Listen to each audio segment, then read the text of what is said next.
Вот так вот выглядит крепость в Туркестане, возле мавзолея Хожа Ахмед Яссауи. Такие вот кувшины. Так все сделано очень красиво в средневековом стиле. Многие вещи здесь, в общем, они исторические, остались еще со времен средних веков. А некоторые вещи, они уже были построены в современное время, но они смоделированы таким образом, чтобы воспроизвести ту эпоху средневековья, эпоху монгольских завоеваний, эпоху городов на шелковом пути. Как известно, Туркестан был одним из городов на Великом шелковом пути. Так все это выглядит. Здесь такие юрты. Все очень красиво.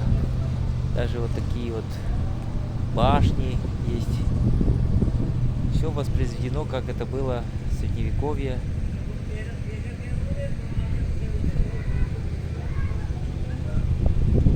Классно, конечно, все сделано.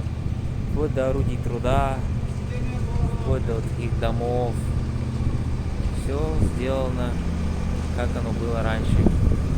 Двери, окна, материалы стен. Все довольно соответствует. Очень красиво. В исторически-культурном стиле. Приезжайте в Туркестан, посещайте исторические места.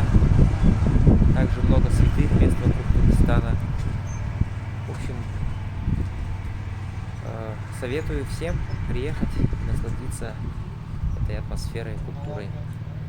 Всем удачи, подписывайтесь на канал, ставьте лайки, нажимайте колокольчики, делайте репост видео, пишите про свои впечатления, если вы были в Туркестане, поделитесь своим опытом, пишите комментарии, вопросы.